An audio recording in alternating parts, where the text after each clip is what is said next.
graça e paz. Por essa obra ser muito grande, decidi dividir em uma playlist onde cada vídeo irá falar de um desses 20 grandes homens que deixaram seu legado na história do cristianismo. Deixa seu like e se inscreva para ajudar esse canal a chegar a outras pessoas. Sem mais, bora para o vídeo.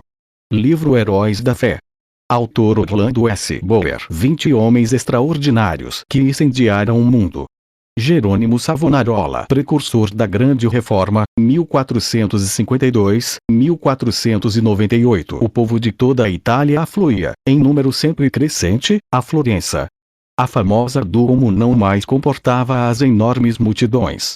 O pregador, Jerônimo Savonarola, abrasado com o fogo do Espírito Santo e sentindo a iminência do julgamento de Deus, trovejava contra o vício, o crime e a corrupção desenfreada na própria igreja. O povo abandonou a leitura das publicações torpes e mundanas, para ler os sermões do ardente pregador. Deixou os cânticos das ruas, para cantar os hinos de Deus. Em Florença, as crianças fizeram procissões, coletando as máscaras carnavalescas, os livros obscenos e todos os objetos supérfluos que serviam à vaidade. Com isso formaram em praça pública uma pirâmide de 20 metros de altura e atearam-lhe fogo. Enquanto o monte ardia, o povo cantava hinos e os sinos da cidade dobravam em sinal de vitória.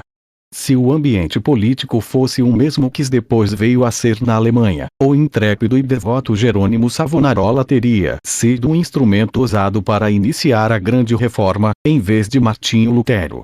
Apesar de tudo, Savonarola tornou-se um dos ousados e fiéis arautos para conduzir o povo à fonte pura e às verdades apostólicas registradas nas Sagradas Escrituras. Jerônimo era o terceiro dos 7 filhos da família. Nasceu de pais cultos e mundanos, mas de grande influência. Seu avô paterno era um famoso médico na corte do Duque de Ferrara e os pais de Jerônimo planejavam que o filho ocupasse o lugar do avô. No colégio, era aluno esmerado. Mas os estudos da filosofia de Platão e de Aristóteles deixaram-lhe a alma sequiosa. Foram, sem dúvida, os escritos de Tomás de Aquino que mais o influenciaram, a não ser as próprias escrituras, a entregar inteiramente o coração e a vida a Deus. Quando ainda menino, tinha o costume de orar e, ao crescer, o seu ardor em orar e jejuar aumentou. Passava horas seguidas em oração. A decadência da igreja, cheia de toda a qualidade de vício e pecado, o luxo e a ostentação dos ricos em contraste com a profunda pobreza dos pobres, magoavam-lhe o coração. Passava muito tempo sozinho, nos campos e à beira do rio Tó, em contemplação perante Deus, ora cantando, ora chorando, conforme os sentimentos que lhe ardiam no peito. Quando ainda jovem, Deus começou a falar-lhe em visões. A oração era sua grande consolação. Os degraus do altar, onde se prostrava horas a fio, ficavam repetidamente molhados de suas lágrimas. Houve um tempo em que Jerônimo começou a namorar certa moça florentina. Mas quando ela mostrou ser desprezo a alguém da sua orgulhosa família Strozzi, unir-se a alguém da família de Savonarola, Jerônimo abandonou para sempre a ideia de casar-se. Voltou a orar com crescente ardor. Enojado do mundo, desapontado acerca dos seus próprios anelos, sem achar uma pessoa compassiva a quem pudesse pedir conselhos, e cansado de presenciar injustiças e perversidades que o cercavam, coisas que não podia remediar, resolveu abraçar a vida monástica. Ao apresentar-se no convento, não pediu o privilégio de se tornar monge, mas rogou que o aceitassem para fazer os serviços mais vis, da cozinha, da horta e do mosteiro. Na vida do claustro, Savonarola passava ainda mais tempo em oração, jejum e contemplação perante Deus. Sobrepujava todos os outros monges em humildade, sinceridade e obediência, sendo apontado para lecionar filosofia, posição que ocupou até sair do convento.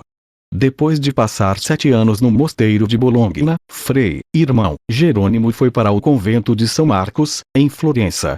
Grande foi o seu desapontamento ao ver que o povo florentino era tão depravado como o dos demais lugares. Até então ainda não reconhecia que somente a fé em Deus salva o pecador. Ao completar um ano no convento de São Marcos, foi apontado instrutor dos noviciados e, por fim, designado pregador do mosteiro. Apesar de ter ao seu dispor uma excelente biblioteca, Savonarola utilizava-se mais e mais da Bíblia como seu livro de instrução. Sentia cada vez mais o terror e a vingança do dia do Senhor que se aproxima e, às vezes, entregava-se a trovejar do púlpito contra a impiedade do povo. Eram tão poucos os que assistiam às suas pregações, que Savonarola resolveu dedicar-se inteiramente à instrução dos noviciados. Contudo, como Moisés, não podia escapar à chamada de Deus.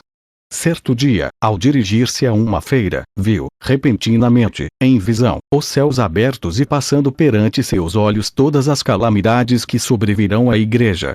Então lhe pareceu ouvir uma voz do céu ordenando-lhe anunciar estas coisas ao povo. Convicto de que a visão era do Senhor, começou novamente a pregar com voz de trovão. Sob a nova unção do Espírito Santo, a sua condenação ao pecado era feita com tanto ímpeto, que muitos dos ouvintes depois andavam atordoados sem falar, nas ruas. Era coisa comum, durante seus sermões, homens e mulheres de todas as idades e de todas as classes romperem em veemente choro. O ardor de Savonarola na oração aumentava dia após dia e sua fé crescia na mesma proporção. Frequentemente, ao orar, caía em êxtase. Certa vez, enquanto sentado no púlpito, sobreveio-lhe uma visão, durante a qual ficou imóvel por 5 horas, quando o seu rosto brilhava, e os ouvintes na igreja o contemplavam. Em toda a parte onde Savonarola pregava, seus sermões contra o pecado produziam profundo terror.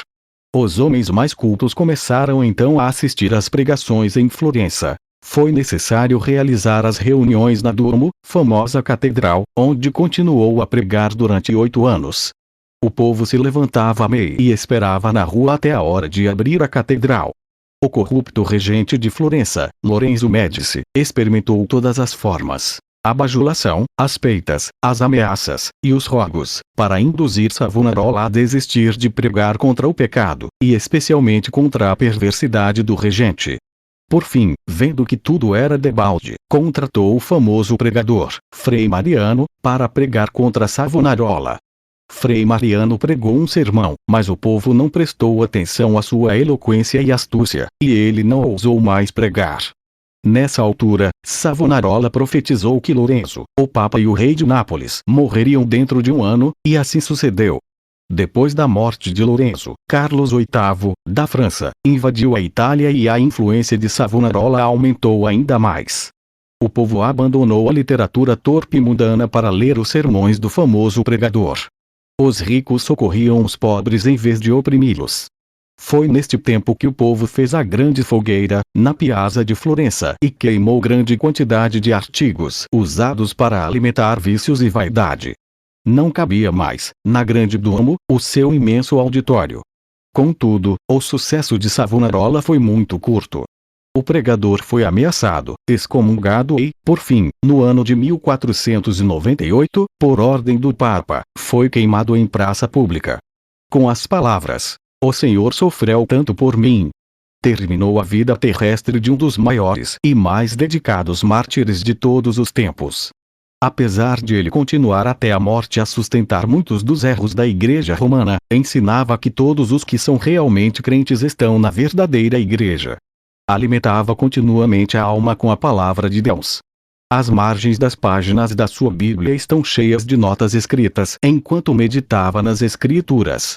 Conhecia uma grande parte da Bíblia de cor e podia abrir o livro instantaneamente e achar qualquer texto. Passava noites inteiras em oração e foram-lhe dadas revelações quando em êxtase, ou por visões.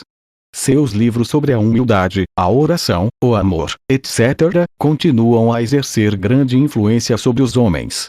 Destruíram o corpo desse precursor da grande reforma, mas não puderam apagar as verdades que Deus, por seu intermédio, gravou no coração do povo. Clique no card acima para o próximo vídeo. Iremos falar de Martinho Lutero.